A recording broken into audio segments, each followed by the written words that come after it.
Welcome to the Deep Dive. Great to be here. Today, we're plunging into a film that deliberately strips everything away. Lars von Trier's Dogville. Mm-hmm.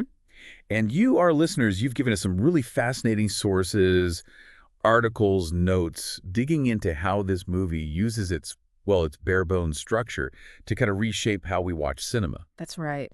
We've got some great material here looking at the really radical choices Trier made, especially with, the visual presentation, the look of it. Yeah. And our mission for this deep dive is to really unpack how Dogville, how ditching traditional sets, basically leaving us with chalk lines on a floor, how that manages to challenge everything we expect from a film. And how it pushes us, the viewers, into this really intense ethical and intellectual engagement. Exactly. Okay, so let's unpack this. Mm-hmm.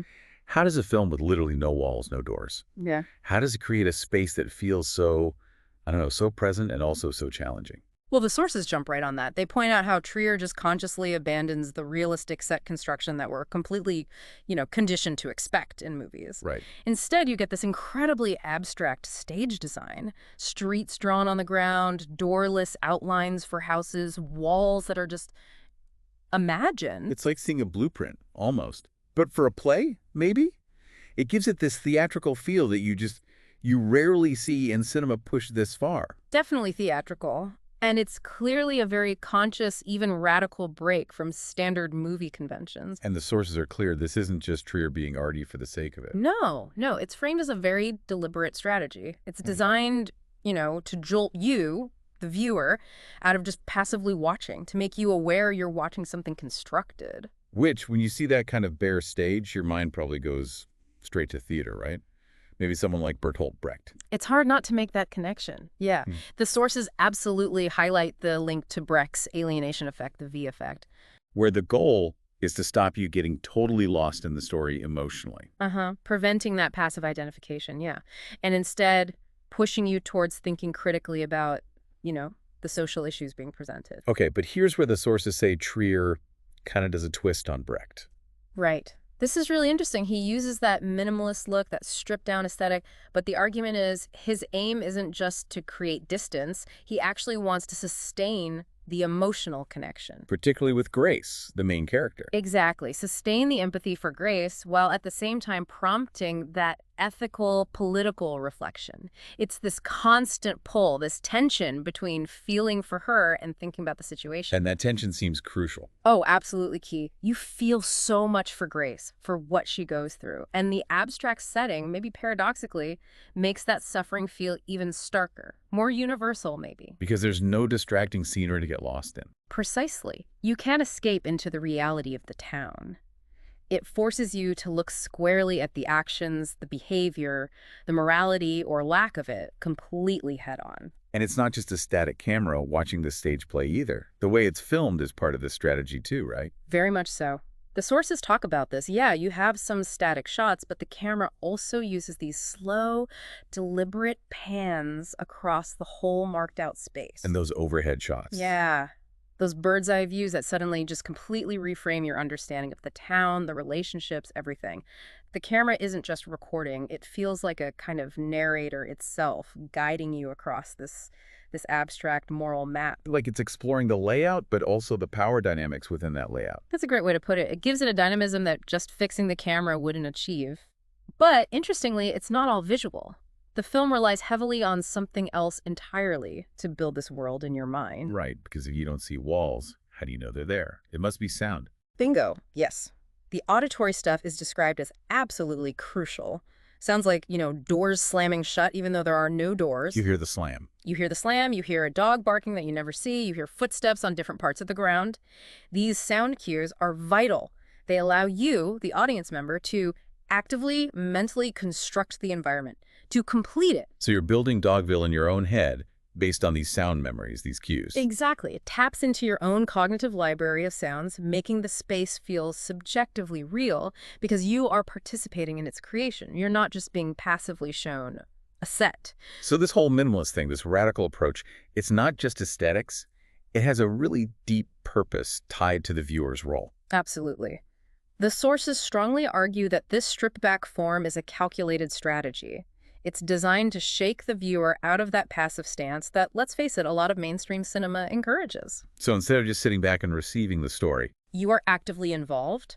You're forced to fill in the blanks, the physical, spatial gaps. You're participating mentally, but also, crucially, morally. which is the complete opposite of that passive viewer model. Right. So space here isn't just a container for the action. It becomes a tool for like a critical cinematic practice. It's tangled up with the story and maybe most importantly, the ethical questions. And that idea of space as a tool, Yeah. that feels like it shifts from being just, a background Yeah. to becoming almost like a moral testing ground itself. That's a fantastic way to phrase it. And what's really interesting there is how the abstraction, the lack of realism, stops you from just getting lost in the illusion of being there. Uh-huh. Your attention keeps getting pulled back to the ethical stuff, what's actually happening between these people in this defined yet abstract space. The sources use this term, purged realism. Yes, purged realism. I like that. Think of it like removing the usual emotional buffer that realistic sets can sometimes provide. Yeah. The comfort of detail. When you strip all that away, it just lays bare the characters' actions, their motivations, their ethical frameworks or lack thereof, Grace's vulnerability, the town's horrifying moral collapse. It's all exposed raw without distraction. And that exposure, that rawness, Mm. it leads to this feeling of transparency, doesn't it? Like with no actual walls, no closed doors, everything feels visible or potentially visible. That's a key consequence, yeah. There are no truly hidden corners, no private spaces in the way we normally think of them. Every action is either right there in the open, or the lack of physical barriers makes you feel it could be seen at any moment. Which changes your role as a viewer. Massively. It transforms you from just being an onlooker into being a kind of moral witness. You're not just watching things happen, you're confronting the character's responsibilities, aren't you? Especially their choices about whether to see or maybe to deliberately ignore what's happening right there in this very open space. It definitely cranks up that feeling of accountability just in the act of watching itself.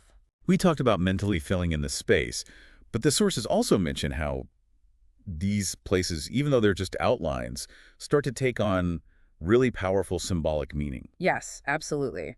As the story unfolds, you're not just reconstructing some generic town. Specific locations become charged. Like Chuck's garage. Chuck's garage, yeah, even as just lines on the floor, becomes undeniably a site of violence. Tom's house sort of represents the center of all that intellectualizing and moral ambiguity. Grace's room becomes this focal point for both her fragility and, later, her resistance. It's called an aesthetic of meaningful emptiness in one of the sources. That's it, meaningful emptiness. The viewer isn't just filling a void with random details, you're filling it with the significance of the actions happening there. Significance shaped by the story and, importantly, by your own ethical compass. And the way the story itself is structured seems designed to help this kind of thinking. It's broken into chapters, right? Yes, the 9 chapters with written titles, very deliberate. It feels like reading a novel, almost. Like Dickens or something? Yeah, kind of, yeah. And the sources suggest this isn't just stylistic flair. It forces reflective pauses. It makes you stop, process what you've just witnessed before you move on to the next stage of the town's, well, its moral decay. And the acting style contributes too. It's not typical Hollywood naturalism. No, it's quite stylized. Nicole Kidman as Grace carries so much of the emotional weight, that whole transformation. But someone like Tom, Paul Bettany's character, he's often presented more like an idea, isn't he? An ideological figure representing that kind of passive, intellectual, ethical talk that the film seems to be critiquing. And there are those long sequences, sometimes almost silent. They really make you sit with it. They really do. They invite a kind of intellectual depth, I think. Cinematic time here isn't just about rushing the plot forward. It's about giving you, the viewer, space. Space to think, to feel the weight of these moments. Okay, so if we're mentally building the space, we're participating. Does that mean we're kind of co-authors? Are we creating the story along with Trier? Ah, that's a good question. The sources are pretty clear on this point. No, not co-authors. While you're absolutely active in completing the space, interpreting the actions, you're not writing the narrative. Okay, so it's not creative control like that. It's a different kind of participation. Exactly. Your role is more like an inquirer, a questioning, evaluating, confronting observer. It fundamentally shifts the usual relationship between a film and its audience.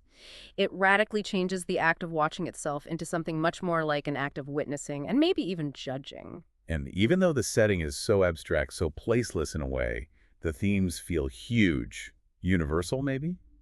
but also specific somehow. I think that's right. The abstract stage creates this kind of timeless, universal setting for digging into really fundamental things: human nature, power, morality, hypocrisy, and society.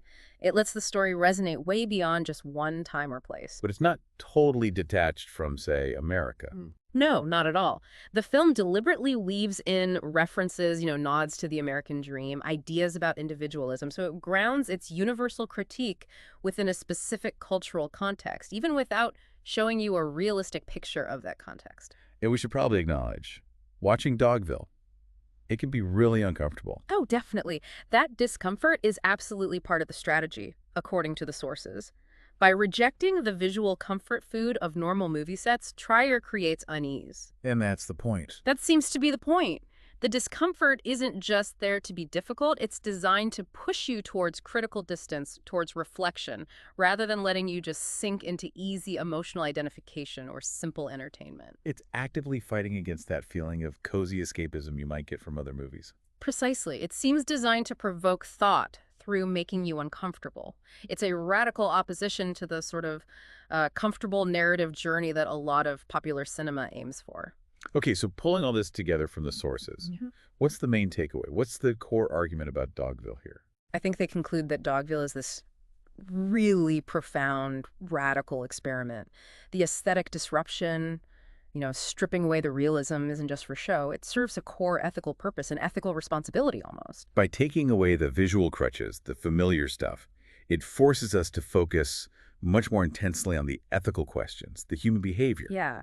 That empty stage, in a way, it's just waiting for your thought. It transforms you, the viewer, from being passive into being this active subject who is basically compelled to think, to question, and to morally judge what's happening. It turns the cinema space into a platform for moral confrontation. Right. It's described as creating this new kind of narrative paradigm, something built in that gap between, on the one hand, the rejection of spectacle denying you easy visual pleasure, and on the other, the construction of inquiry, forcing you to actively think and question. So what does this all mean then? For me, the key insight here is how Dogville shows that by deliberately removing things, removing visual detail, traditional structure of film can actually deepen your engagement. It shifts the whole experience from passively watching a story happen over there to actively confronting its ethical core right here in your own head. It's really fascinating how the film uses space, or the lack of conventional space, almost like a lever, a mechanism that forces you, the viewer, to think critically about human behavior, about community, about your own reactions. It's like the emptiness on screen isn't just blank.